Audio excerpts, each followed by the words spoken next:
नमस्कार दोस्तों, मैं डॉक्टर चौहान ANA। आज हम पैरालिसिस लकवा पर चर्चा करने जा रहा हूँ। यह मुख्य रूप से ब्रेन नर्वस सिस्टम से उत्पन्न बीमारी है। इसके बहुत से कारण हो सकते हैं। ब्रेन डिजीज, चोट लगना, विषैले पदार्थों के सेवन, अन्य किसी बीमारी के कारण स्नायु से मांसपेशियों की शक्ति का नष्ट हो जाना, जिसे पक्षाघात या लकवा कहते हैं। यह दो तरह का होता है, पहला जनरल, दूसरा लोकल। पहले जनरल पैरालिसिस में पैराप्लेजिया, माइलाइटिस, हेमीप्लेजिया और इन्फेंटाइल होता है। दूसरे लोकल पैरालिसिस में फैशियल, राइटर्स और वेस्टिंग होता है। पैराप्लेजिया या निम्नांग का लकवा, यह नीचे के अंगों का लकवा होता है। इसमें कमर से पांव तक नीचे के अंग प्रत्यंगों की असंपूर्ण या संपूर्ण रूप से शक्ति घट जाती है। दूसरा माइलाइटिस, मेरुमज्जा के प्रदाह का नाम माइलाइटिस है। यह पैराप्लेजिया का एक प्रधान कारण है। इसके साथ मेनिंजाइटिस भी रहा करता है। यह सिफिलिस के रोगियों में जिसका बहुत अधिक शुक्रक्षय हो गया हो। इसमें बरसात में भीगने, ठंडे पानी में रहने, ठंडी हवा से, भीगी मिट्टी में सोने से भी माइलाइटिस हो जाता है। मेरुमज्जा में किसी तरह का परिवर्तन, मेरुदंड की मज्जा के ऊपर बाहरी दबाव से, मेरुदंड का ट्यूमर, ट्यूबरकल, सिफिलिटिक गमा, पुरानी मस्तिष्क की बीमारियां, कैंसर, सरकोमा, स्पाइनल कॉर्ड का tumour, aneurysm, spinal caries, pots disease इत्यादि कारणों से जो निम्न अंगों में लकवा मार जाता है। इसके अलावा अन्य कारण जैसे यूट्रस का अपनी जगह से हटना, यूरेटर व ब्लैडर की बीमारी के कारण भी निम्नांग का लकवा हो जाता है। उसे रिफ्लेक्स पैराप्लेजिया कहते हैं। यह रोग धीरे धीरे प्रकट होता है। सर्वप्रथम बुखार से शुरू होता है। पैरों में कमजोरी, शून्य भाव, चिलक मारने जैसा दर्द होता है। पायखाना और पेशाब के रास्तों में शिथिलता, शून्यपन व पेशाब अल्कलाइन बदबूदार पेशाब रुक रुक कर व अपने आप होने लगते हैं। यह रोग निम्न भाग से ऊपर दोनों हाथों तक पहुंच जाता है। मेरुमज्जा के ऊपरी दबाव पड़ने से रीढ़ में बहुत तेज दर्द होता है। कभी कभी शून्यपन भी हो जाता है। बाद में पैरों में पैराप्लेजिया, पैरालिसिस हो जाता है। स्पेसिफिक पैराप्लेजिया का लकवा अक्सर सिफिलिस के रोगियों में पाया जाता है। इसमें पैरों की काफ मसल्स, कड़ापन, चलने में असमर्थ व रीढ़ में दर्द होता है। पैर में कंपन के अलावा पायखाना, पेशाब में गड़बड़ियां आ जाती हैं और रोगी काफ़ी दिन तक कष्ट भोगता है। हेमीप्लेजिया पैरालिसिस, यह शरीर के एक तरफ दाईं या बाईं तरफ का लकवा होता है।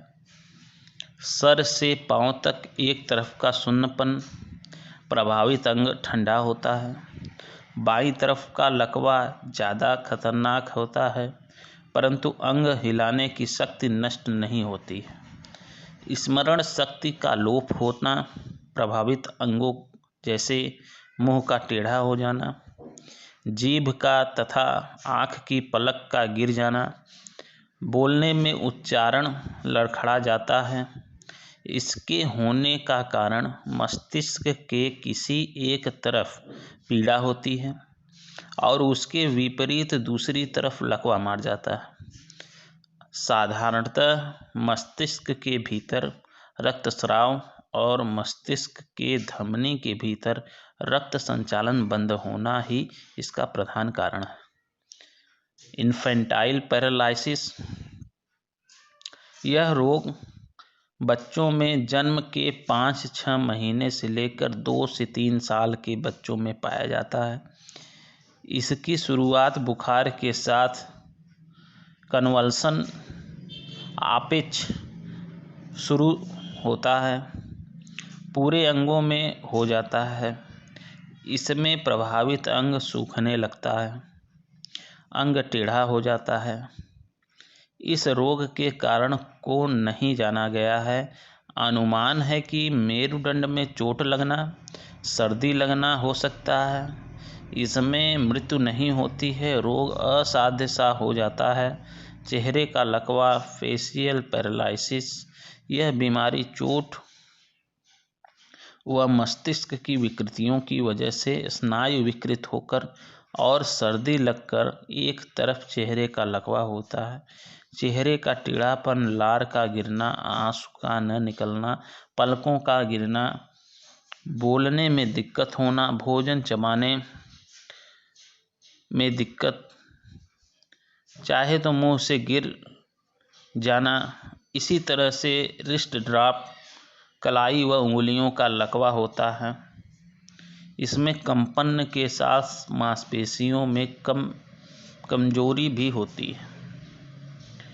पेशी क्षयकारक पक्षाघात, इस रोग में मांसपेशियों का सूखना, सुन्नपन, कंपन हाथों के अंगूठे व उंगलियों से शुरू होकर पूरे शरीर में फैल जाती है। इस रोग के कारण को नहीं जाना जा सकता। मेरुमज्जा या अन्य मांसपेशियों की बीमारियों के चलते हो सकता है। कभी कभी यह असाध्य हो जाता है। अन्य प्रकार के लकवों में डिप्थीरिया रोग के कारण, हिस्टीरिया रोग के कारण, मरकरी और लेड सीसा की पॉइजनिंग के कारण भी लकवा होते हैं।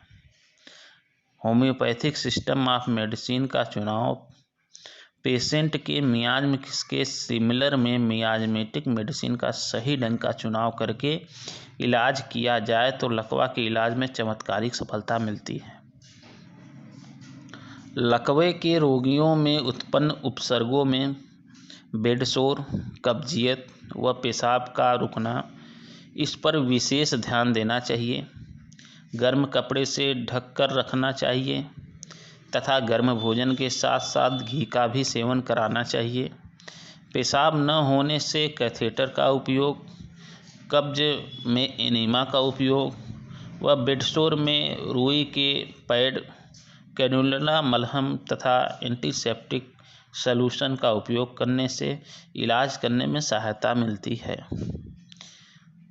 इसमें उपयुक्त होने वाली औषधियाँ aconite, belladonna, agaricus, alumina,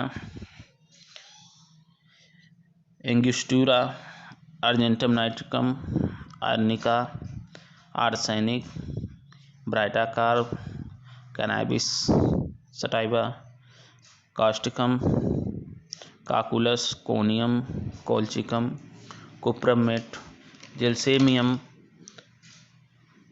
plumbum, hyoscyamus, लैक्केलाइनम, lachesis, nux, lyco, phosphorus, graphites, cadmium, opium, hepar, sulph, acid mur, silicea, cantharis, ruta, zinc, sulphur, ambra grisea, natrum mur, secale, china, oleander, sepia, spigelia, kali carb, merc, antim tart, sanguinaria, lathyrus इत्यादि दवाएं प्रमुख रूप से वर्णित है।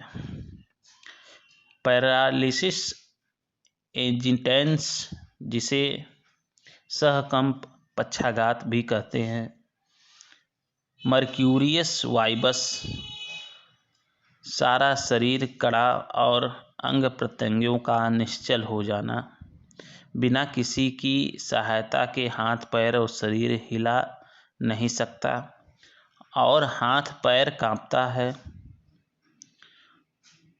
पारा की वजह से बीमारी हुई हो तो यह दवा और भी अधिक लाभ पहुंचाती है। इसके साथ मरीज के मियाज़्मों के समतुल्य मियाज़मेटिक दवाओं के सेवन से अधिक लाभ होता है। मरीज के मियाज़्म व दवाओं के मियाज़्म को जानना अत्यंत जरूरी है। बिना यह जाने होम्योपैथिक ट्रीटमेंट में सफलता नहीं मिलती। अतः Organon on medicine chronic disease को खूब अध्ययन करने पर ही सफलता मिलेगी। अतः इलाज के लिए मुझसे संपर्क कर सकते हैं। धन्यवाद। मोबाइल नंबर है 9839169406 8948312846।